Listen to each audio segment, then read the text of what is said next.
Senador, vamos começar falando sobre este início de 2025. É um ano que não é eleitoral, é um ano que muitos políticos fazem ajustes.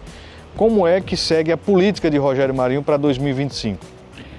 Bom, primeiro agradecer aqui a oportunidade, desejar a todos um feliz ano novo, né?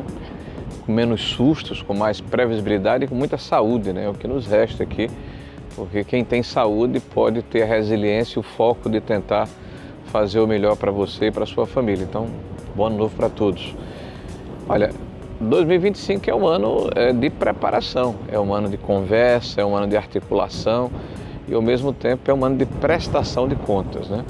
Nós estamos, como você falou, no primeiro mandato, esse é o segundo ano, começa o terceiro ano do nosso mandato. Nós vamos aproveitar para, a partir do mês de março, percorrermos o estado do Rio Grande do Norte. Nós iremos a todos os rincões, a todos os recantos do estado. Faremos entre 30 a 40 oficinas, onde vamos trabalhar a elaboração de um projeto, de um programa para o Rio Grande do Norte, porque nós temos críticas muito fortes ao atual governo, mas a crítica por si só não é suficiente. É importante que a gente apresente alternativas à catástrofe econômica, social, moral que o Rio Grande do Norte está submetido. E esse projeto vai ser feito com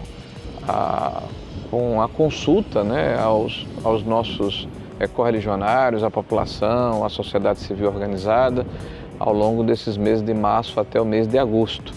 Então esse é o momento em que nós estamos nos dedicando à preparação para o início dessa ação, no início de março de 2025. Como eu disse aqui no início da nossa conversa, estamos em Tibau e o senhor se transferiu aqui para a residência do empresário Tião Couto e montou um escritório na praia. É mais fácil de fazer política assim, com esse visual, com esse vento, com este clima agradável, senador? Não tenha dúvida, né? Nós estamos juntando aí as situações e as convergências, né? A grande parte da classe política aproveita o mês de janeiro para vir às praias do Rio Grande do Norte. Aqui em Tibau nós tivemos a oportunidade de hoje pela manhã de conversarmos com correligionários de Grossos, né, de Upanema, né, de Tibau, aqui da cidade de Tibau, né, de Mossoró, né, de governador de Serra Rosado, né, de Tenente Ananias, de Marcelino Vieira, de Venhaver, né? Então nós estamos aproveitando esse momento para conversar com aqueles que aqui estão, né, estreitar os nossos laços, né, fazer o nosso planejamento. E a Casa de Tião certamente é um local extremamente aprazível, mas sobretudo a amizade, o companheirismo, a afinidade que nos une pela visão que nós temos a respeito do que é o país, do que é o Estado e quais são as necessidades que nós precisamos satisfazer para continuarmos a ter ou voltarmos a ter um processo de desenvolvimento sustentável. Qual é a radiografia hoje do PL? O senhor assumiu o Partido Liberal logo após ali o processo eleitoral, na verdade depois que o senhor tomou posse no Senado, né? Mas como é que está hoje o partido pós-eleições de 22, um momento que foi muito importante para o partido, mas pós-eleições também de 24, né? Eleições municipais, que o senhor estava com um planejamento, esse planejamento ele foi cumprido parcialmente, como é que está hoje a estruturação do PL? Bom, nós herdamos um partido aqui no Estado e foi acrescido como responsabilidade da Secretaria-Geral do partido a nível de Brasil. Então são dois aspectos, vamos falar primeiro do Rio Grande do Norte e depois do Brasil, né? No Rio Grande do Norte nós tínhamos 18 prefeitos que foram eleitos em 2020, 15 deles saíram do partido, né? Um deles, dos 3 que permaneceram, não foi candidato à reeleição, que foi o prefeito Bibiano, aqui de Serra do Mel. 2 outros prefeitos foram candidatos e renovaram o mandato, foi o prefeito Cleito lá de Venhaver e o prefeito Samuel lá de Ouro Branco. E nós fizemos outros 16 prefeitos que chegaram ao partido depois que assumimos essa liderança. Fizemos também 29 vice-prefeitos. Então, se nós compatibilizarmos e retirarmos aí as redundâncias, onde tem prefeito e vice-prefeito, nós temos hoje 44 ou 45 municípios dos 167, onde o PL está representado majoritariamente, o que não deixa de ser uma marca bastante relevante. A gente está falando de quase 30% do estado do Rio Grande do Norte. Fizemos quase 180 vereadores em pouco mais de 100 municípios do estado, né? Então isso mostra o crescimento, mostra a pujança, mostra a representatividade de um partido que hoje tem a maior bancada na Assembleia Legislativa. Recebemos 4 deputados, são 6 deputados estaduais. Acredito que até meados desse ano nós vamos receber mais um deputado e aí teremos 7 deputados estaduais com mandato. O partido já tem 3 federais, né? Nós estamos trabalhando agora a formação dessas chapas proporcionais, visitando as regiões e buscando aqueles que têm afinidades conosco para que se coloquem como candidatos.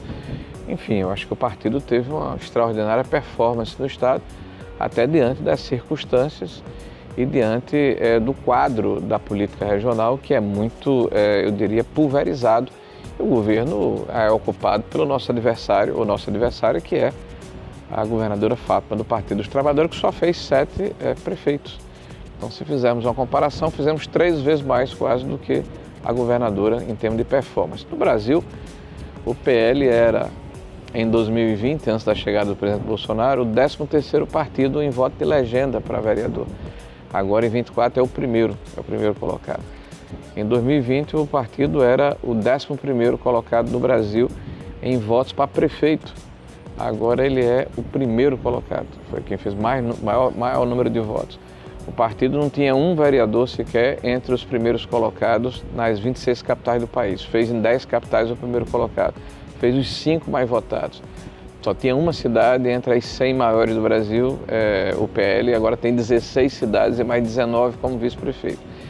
Então o partido hoje é o partido com a maior representatividade a nível municipal do país. Isso nos dá uma expectativa muito forte em relação às eleições que vão acontecer em 2026, de aumentarmos a nossa presença na Câmara dos Deputados e no Senado da República e também nos governos estaduais. Senador, a que se deve este crescimento do PL, do partido? É da ideia conservadora de direita ou ao ex-presidente Bolsonaro? Existe de fato essa força bolsonarista que impulsiona essa ideia, esse movimento de crescimento do partido? Eu diria que hoje há um imbricamento, há uma conjunção, né, de sentimentos perante a sociedade. Porque a sociedade brasileira, o Rio Grande do Norte não é diferente, sempre foi conservadora. E ser conservador não é necessariamente ter uma ideologia política. É conservar o seu time de futebol, é conservar o amor por sua família, é conservar a sua referência de comunidade, é conservar valores que dizem respeito à forma como você se comporta do ponto de vista moral, é distinguir entre o certo e o errado. E a direita conservadora, ela se acende, ela aparece com muita força a partir do surgimento do presidente Bolsonaro como essa liderança política que vocalizou, né, esse sentimento. Então, é inegável que a maior liderança hoje no Brasil popular é o presidente Bolsonaro. Hoje, nós assistimos o resultado da aclamação, do pedido, da solicitação que foi feita por Lula e pelo PT para um evento no dia 8 de janeiro, que é uma farsa, né? Essa questão de golpe que não existiu. 1.200 pessoas estiveram presentes na Praça dos Três Poderes. Se você fizer uma comparação, o presidente Bolsonaro, quando presidente da República, reuniu 400 mil pessoas na Praça dos Três Poderes em 2021. Aliás, foi essa manifestação que assustou tanto o establishment que resultou num dos processos de inegibilidade que ele hoje é vítima, né? Não por corrupção, mas porque reuniu pessoas e estava num palanque ao lado de empresários. A gente vai fazer o nosso primeiro intervalo, não sai daí, já já a gente volta conversando com o senador Rogério Marinho.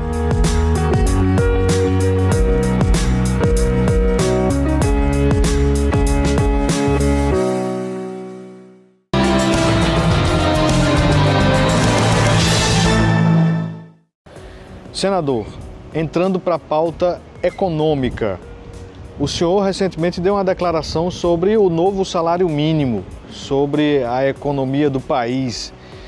Por que o senhor, naquele momento, falou sobre o salário mínimo? Olha, eu fiz uma crítica à política econômica brasileira de uma maneira geral, em especial essas ações populistas do governo do PT, que literalmente dão com uma mão e tiram com as duas. Em 2023, no final do ano passado, retrasado, houve um aumento em torno de 6% do salário mínimo. Ao final de 2024, nós tivemos uma depreciação do poder de compra de quase 18%, 3 vezes maior. É fácil se verificar o que eu estou falando. Qualquer dona de casa, qualquer cidadão que vai a um supermercado, verifica que o preço dos gêneros alimentícios de primeira necessidade cresceram muito mais do que o percentual que foi dado para o salário mínimo. E o salário mínimo hoje é percebido por menos de 10% da população brasileira. Ele impacta principalmente as contas públicas na questão da Previdência e do BPC. Isso significa que este governo, que acredita de verdade, não é má fé da parte dele, é apenas, eu diria, equívoco do ponto de vista econômico, ou burrice, né? Que aumentar gastos públicos, mesmo que a custa de endividamento, gera crescimento. Não, gera inflação. Não, gera aumento do custo do dinheiro. Está aí a taxa Selic do Banco Central. Gera retração na economia, gera dificuldade para quem quer empreender, para quem quer gerar emprego, investir. E isso termina penalizando principalmente os mais pobres, que o PT diz que defende. Então o PT não entende nada de política econômica e tem levado o Brasil para as portas de uma situação muito ruim, a exemplo que aconteceu em 2014 e 2015, 2016. Quando no final dos 14 anos de governo do PT, nós tivemos a maior catástrofe econômica da história do Brasil desde 1948. Nós perdemos naquela oportunidade mais de 7 pontos do PIB. Foram fechadas centenas de milhares de empresas. Nós perdemos mais de 3 milhões de empregos formais. E foram os mais pobres os mais prejudicados. Se você me permite aqui rapidamente uma comparação. O PIB vai crescer 3,4% esse ano. É o discurso que a gente ouve. Sim, mas a dívida vai crescer 900 bilhões. 3,4% de um PIB de 11 trilhões de reais dá 370 bilhões. 10% do custo da dívida de 9 trilhões de reais dá um custo de 900 bilhões. Faça a conta, nós temos aí um prejuízo de 530 bilhões. Esse é o governo do PT.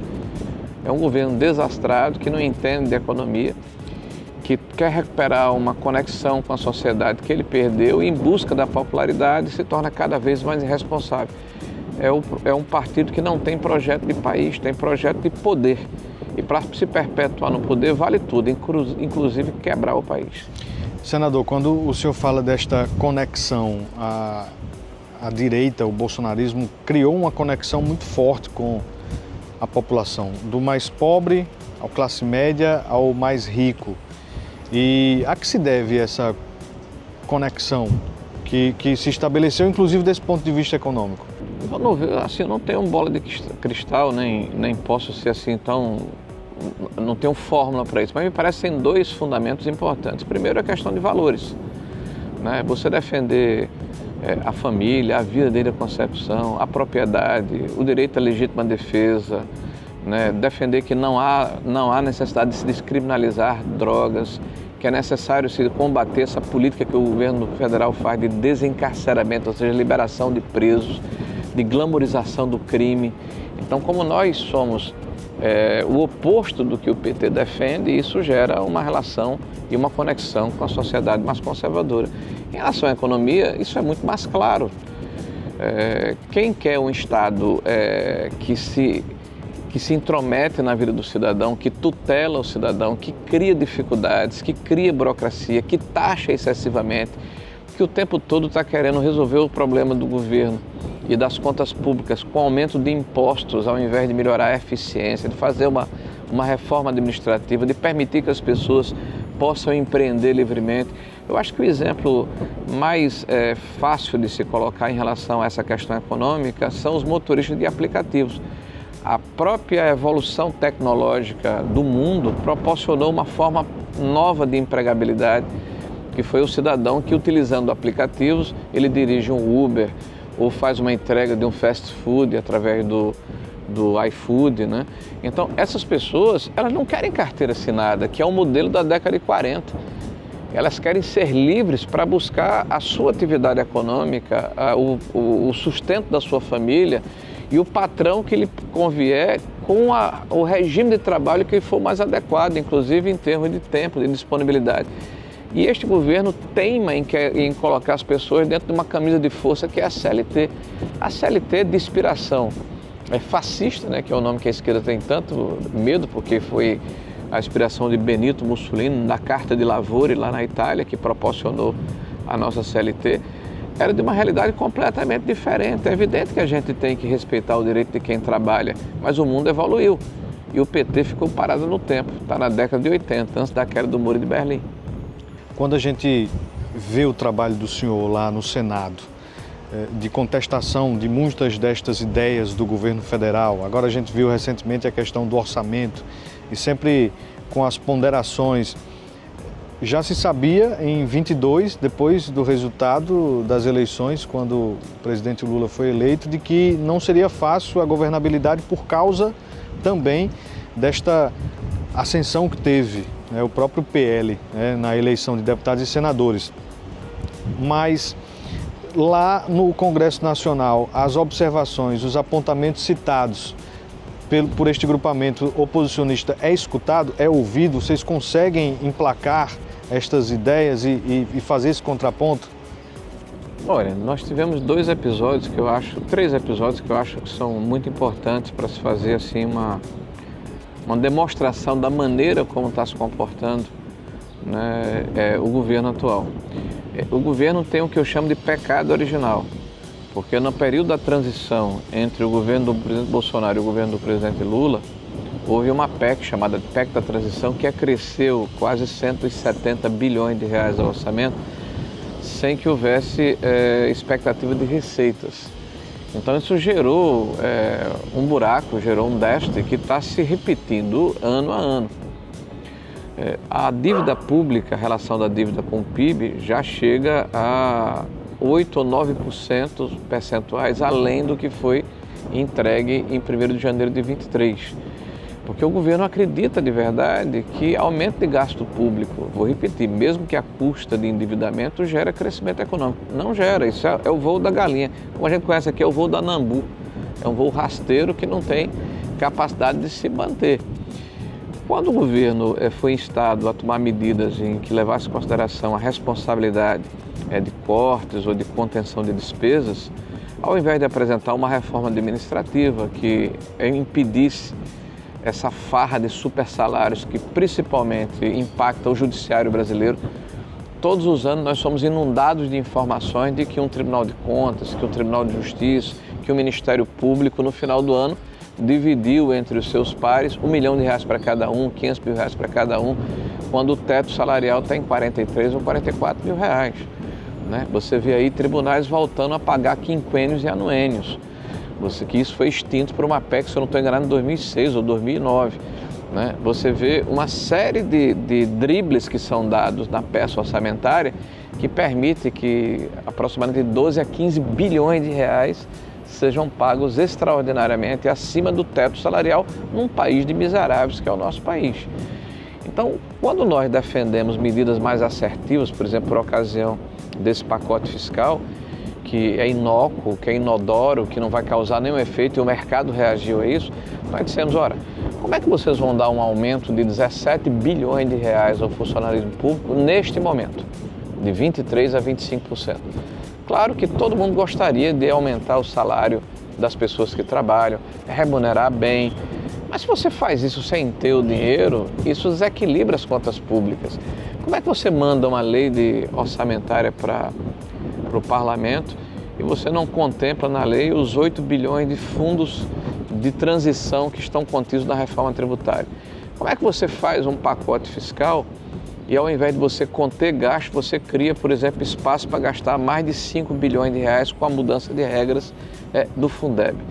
Por que você não aproveita essa oportunidade para colocar dentro do centro da meta a tese fiscal? Porque você, quando coloca 0,25 por um lado, 0,25 por outro, você está falando de 30 bilhões de reais. As exceções do arcabouço fiscal já somam 77 bilhões de reais. É o elefante debaixo do tapete, você vai tropeçar nele.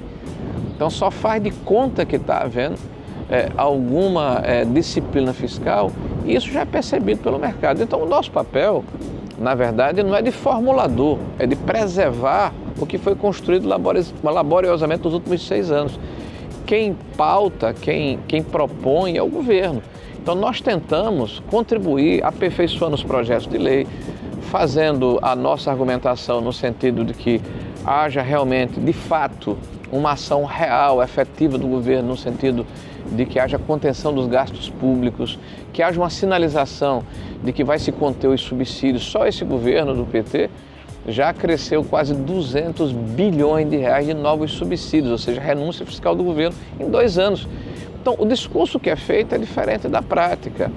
E eu compreendo, porque cada vez mais Lula vem sendo repudiado pela população.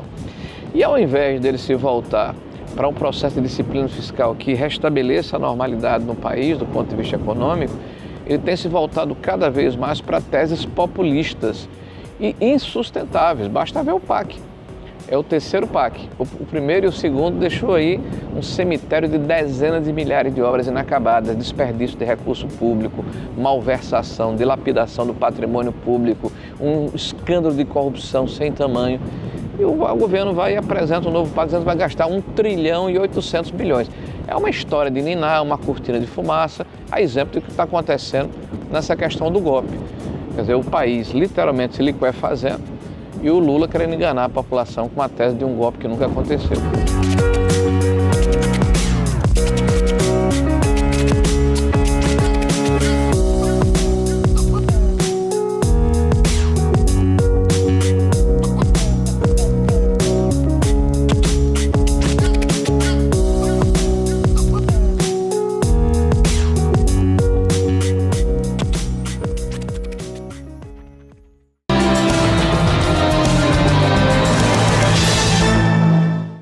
Aqui com Rogério Marinho, senador da República.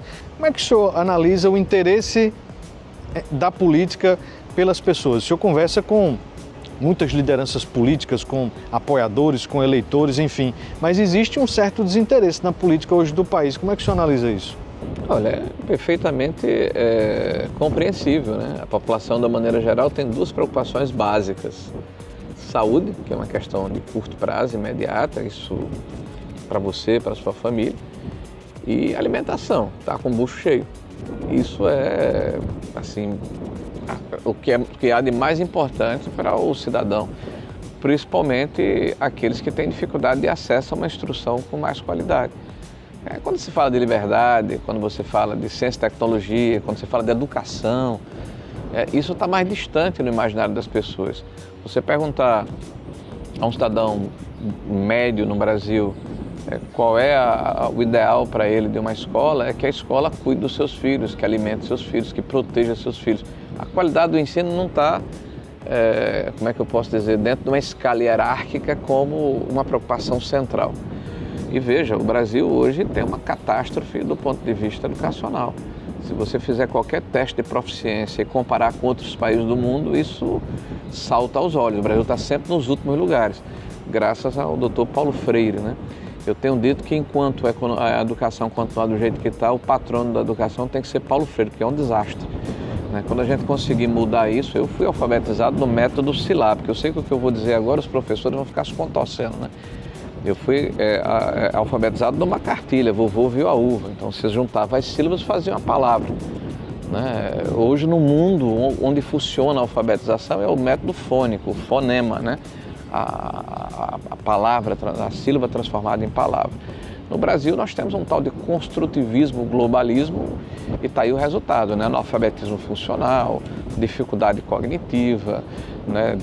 Atraso, abandono, repetência, um desastre do ponto de vista escolar, que infelizmente a ideologia tomou conta das escolas brasileiras. E não é culpa dos professores, é muito mais culpa das universidades e da sua grade curricular na formação de professores alfabetizadores. O professor sai com dificuldade de entender a maneira como ele vai transmitir o conteúdo, a maneira adequada, científica, empírica de transmissão do conteúdo, e sai de lá com uma visão de que a educação é um movimento revolucionário para combater a classe média, o agronegócio, o capitalismo, a burguesia. Então há uma necessidade de discutirmos a educação brasileira de uma forma muito séria, né? E isso, infelizmente, não está na pauta central da maioria da sociedade. É possível essa discussão ser puxada para o contexto estadual? É claro que existe, quando se fala sobre mudanças em termos de diretrizes, isso vem muito mais da legislação federal, mas existe como, e é possível, e aí daqui a pouco eu entro no quesito eleitoral, né? Mas o senhor faz essa avaliação crítica também com relação não só à educação, mas à saúde, o desenvolvimento econômico, infraestrutura do Rio Grande do Norte? Olha, assim, me parece assim até um pouco constrangedor falar nesse tema. Nós temos uma professora como governadora do estado há mais de 6 anos. Estamos entrando no 7º ano do mandato de Fátima Bezerra. E o estado tem o IDEB pontuando nas últimas colocações do país. Então, essa anemia do ponto de vista de transmissão do conteúdo no Rio Grande do Norte é mais aguda ainda do que é no Brasil, que já é muito ruim. Então, se você tem um quadro trágico que é o Brasil, no Rio Grande do Norte isso é catapultado à 6ª potência. Então, eu acho que todo professor que realmente gosta da sua profissão vai se sentir muito bem quando conseguir transmitir o conhecimento de forma adequada, ter os instrumentos para que isso ocorra e, sobretudo, verificar o resultado, que é o aprendizado, né? Então, o professor ele precisa ser apoiado na hora em que você avalia o professor, entende qual é a sua fragilidade e o treina em cima daquela fragilidade específica. Há hoje, infelizmente, eu diria um pacto da mediocridade. Eu vou repetir para ficar claro, um pacto da mediocridade. As corporações, os sindicatos, né, não aceitam a avaliação individual dos professores para que se mostre que fragilidade é essa, né? E esse tipo de comportamento faz com que nós tenhamos muita dificuldade, né, em qualificar de maneira adequada o nosso corpo docente. Bom, mas aí a gente poderia falar muito da educação aqui, mas você fez uma pergunta mais extensiva. O Rio Grande do Norte ficou para trás, né? Eu não vou comparar o Rio Grande do Norte ao Ceará, apesar de nós somos aqui fronteira com Icapuí, aqui, né, tá bem próximo aqui de Tibau. Até porque o Ceará tem 3 vezes o tamanho do Rio Grande do Norte, é um estado muito mais potente do ponto de vista econômico. Mas vamos comparar o Rio Grande do Norte com a Paraíba. Nos últimos 20 anos, o Rio Grande do Norte ficou para trás. E essa velocidade de decadência do Rio Grande do Norte só foi acelerado pelo governo do PT. Né? Nós temos as nossas estradas completamente inservíveis, destroçadas. A nossa rede de saúde, os hospitais regionais que deveriam ser naturalmente, né, locais em que a média e a alta complexidade e a regulação do sistema aconteceria, estão em petição de miséria, né? E isso significa que há uma demanda muito maior nos centros mais importantes, como Mossoró, Natal e até a Fortaleza e João Pessoa, né? Então, você não tem hoje um cinturão de proteção, né? Você não tem hoje a sensação natural que todo cidadão gostaria de ter de segurança pública, de se sentir bem no seu estado. Você tem hoje uma dificuldade enorme de água tratada em várias regiões do estado, mesmo com todo o esforço que foi feito pelo próprio presidente Bolsonaro, porque a CAERN é ineficiente, né? É uma estrutura arcaica, bizarra, né, que precisa ser modernizada. Inclusive eu defendo a concessão e não o PPP. Né? Se concede a iniciativa privada e se estabelece, inclusive, parâmetros, referências, para que nós possamos chegar em 2033, né, o que é o que diz a lei do saneamento básico, com 100% da população com esgoto e com água tratada. Nós estamos chegando em meados do século XXI. Então isso é uma situação inaceitável. Nós estamos aqui em Tibau, que é uma praia importante e que serve principalmente a cidade de Mossoró, né, onde tem muita gente que se desloca aqui para Tibau. E Mossoró é a capital, eu diria, da atividade econômica do estado do Rio Grande do Norte. Porque aqui está o sal, está o petróleo, está a fruticultura irrigada, está o calcário, aqui está a pesca do atum, aqui está a energia eólica, a energia solar. Então é o centro mais dinâmico e mais importante do ponto de vista econômico que o estado do Rio Grande do Norte tem. Você não vê um projeto estruturado do governo para aproveitar os nossos potenciais econômicos, para criar um ambiente negocial aprazível para quem quer empreender, para quem quer investir, para quem quer gerar renda e emprego no Rio Grande do Norte. Nós vemos os órgãos do governo tratando os empresários como se eles fossem inimigos, né, como se fossem predadores. Né? Então, ao invés de se estabelecer a parceria, se estabelece a competição. Basta ver os órgãos de regulação do Estado, os órgãos que emitem licenças para que os negócios, para que os empreendimentos saiam do papel. Então, nós temos um ambiente hostil no Rio Grande do Norte. E quando você compara com os estados vizinhos, fica mais evidente. Basta você sair da fronteira do Rio Grande do Norte e ingressar na Paraíba, no Ceará, você verifica que saiu do Rio Grande do Norte não pelas placas de sinalização, mas pela qualidade do piso das estradas, pela forma como o Estado trata os municípios, todos eles com convênios. Então nós vivemos hoje uma situação no Rio Grande do Norte muito ruim por culpa da ineficácia, da pasmaceira gerencial que o PT trouxe, infelizmente, para o governo do Estado e já está no segundo mandato. E Rogério Marinho está se preparando para concorrer ao governo do Rio Grande do Norte? Esta pergunta o senador vai responder no próximo bloco. Não sai daí, já já a gente volta.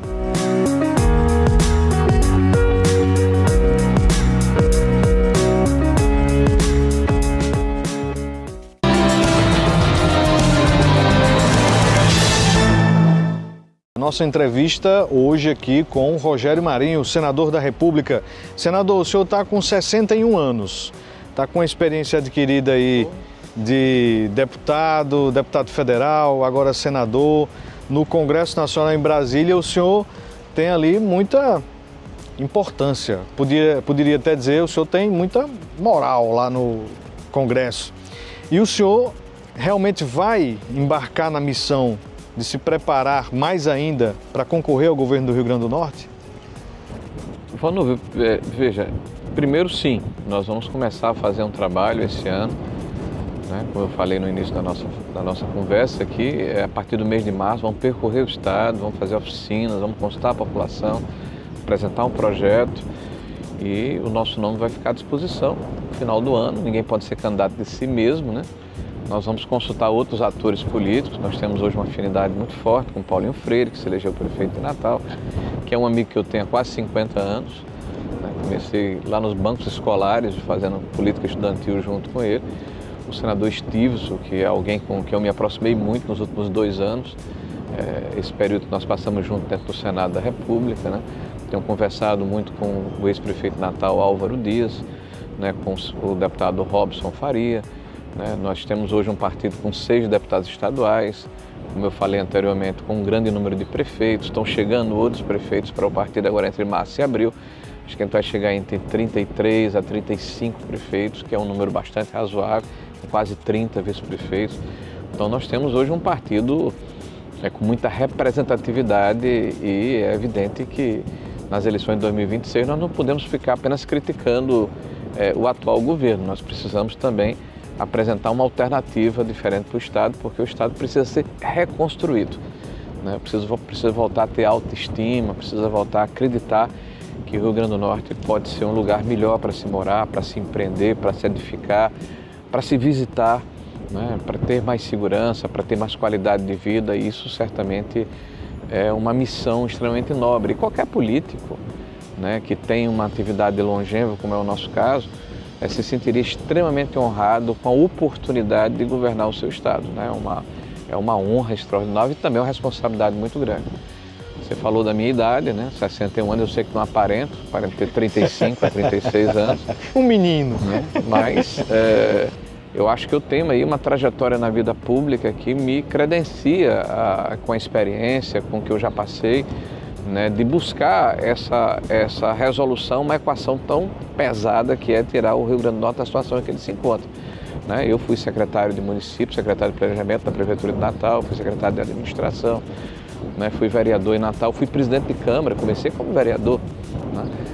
Depois fui deputado federal, tive 3 mandatos, né? Fui secretário do governo do Estado, de desenvolvimento econômico, né? Depois fui secretário do governo federal, né, na área de economia, na área de previdência e trabalho, né? Fui ministro de Estado, ministro do governo federal, agora senador da República, líder da oposição, sou secretário-geral do PL.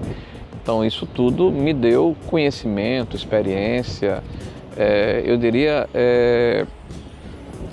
quilômetro rodado, né? Porque para enfrentar esse desafio é necessário tomar decisões difíceis e não ter, me desculpe a expressão, rabo preso, né? Não ter problemas que de alguma forma podem inibir o seu comportamento, a sua disposição de fazer o que é certo. E fazer o que é certo, você tira as pessoas da zona de conforto, né? Você muda situações que há muito tempo estão estabelecidas e pessoas que estão confortáveis, mas prejudicam o Estado como um todo. E é possível de se transformar isso em ações? Claro, a gente está falando aqui num ano que não é eleitoral, mas que é pré-eleitoral, está muito longe ainda de qualquer situação de governo, mas é possível de fazer esse enxugamento, porque a cada 4 anos, principalmente em eleições gerais, se fala sobre enxugamento da máquina, desenvolvimento, melhoria do sistema de governo. É possível de ser feito, isso eu estou falando com ações firmes.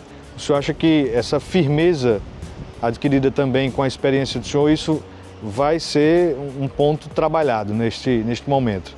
Olha, existem pessoas que são bons candidatos e péssimos administradores. E existem pessoas que são péssimos candidatos e bons administradores. Talvez, se você olhar o estereótipo, ou seja, o rótulo, o carimbo, né, de um político tradicional, alguém que está sempre sorrindo, batendo nas costas das pessoas, né, que precisa estar pulando dentro de um TikTok, né, ou do Instagram, né, para gerar engajamento, eu talvez não seja o meu modelo, né, até pela minha idade, pela minha experiência de vida, né, talvez eu não seja dessa geração. Mas eu acho que eu tenho a seriedade e a convicção de que na vida pública a gente tem que fazer escolhas. E quando você faz escolhas, você agrada a maioria e desagrada alguns que estão dentro do que nós chamamos de zona de conforto, né? Não é fácil administrar com seriedade, é muito mais fácil você administrar dando sim. Quem lhe pedir alguma coisa, sim, sim, sim, sim. Mas isso é como uma família. Se você educa seus filhos permitindo que eles não tenham limites, eles no futuro serão adultos desajustados. Então, quando você estabelece condicionantes e você dá o exemplo, fica mais fácil, né? Porque o exemplo arrasta, né? A palavra, na verdade, ela, por mais edificadora que ela seja, não tem a mesma força do exemplo. Mas olha, a gente está falando aqui, faltando 2 anos para o processo eleitoral, quase 1 ano e meio, né? Até as convenções partidárias. É um processo, né? Existem outros atores, existem outras aspirações. Em 2022, nós tivemos dificuldade de apresentar uma candidatura que se contrapusesse à candidatura do PT. Agora nós temos aí várias pessoas importantes da política, né, que se colocam, né, que têm intenção, que têm interesse. Que bom, né? E o nosso trabalho vai ser tentar unir todos aqueles que acreditam que é necessário fazer um projeto alternativo que aí está e que pensam como nós pensamos, independente, inclusive, do partido que estão inseridos, né? Independente da condição política de momento. Acho que você tem que transigir para poder unir, né? Agora, sem abrir mão de princípios que eu considero essenciais, principalmente a moralidade e distinguir o que é certo e errado. Senador, o senhor teve por um tempo junto politicamente com o prefeito Alisson. Depois houve a separação que a gente acompanhou aqui, né? Não existe mais esta proximidade, mas o senhor estaria pronto para disputar um governo do Estado, junto com o ex-aliado? Não tenha dúvida. Eu acabei de falar aqui, todos aqueles que pensam como nós pensamos e que acreditam que é necessário uma nova forma de governar o Estado serão bem-vindos. E veja, é evidente que ao colocar a nossa postulação de pré-candidatura, ela necessariamente precisa ter uma conexão com a sociedade e com a classe política. Os elementos que são colocados nessa disputa ou nessa pré-disputa, muitas vezes são subjetivos. Por exemplo, se nós, quando nos colocamos como candidato, se eu, em 2021, final de 21, né, ao Senado da República tivesse me intimidado, né, pelos dados da pesquisa eleitoral da época, eu não seria sequer candidato, né? Eu tinha entre 5% a 8% de intenção de voto e o meu adversário tinha quase 40%. Né? Ao final eu tive 42% e o adversário teve 31%. Então a campanha tem uma dinâmica diferente e é o momento em que se estabelece, eu espero que isso aconteça, o contraditório e o cotejamento de projetos, de ideias. E a população faz o seu juízo de valor. E eu acho que é perceptível se você quer ou você não quer disputar para ganhar uma eleição.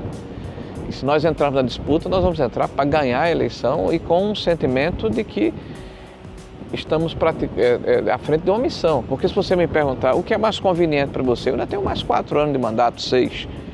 Né? Eu sou o líder da oposição no Senado. Né? Eu acredito que nós vamos ganhar as eleições em 2026, que a direita vai voltar a comandar o país.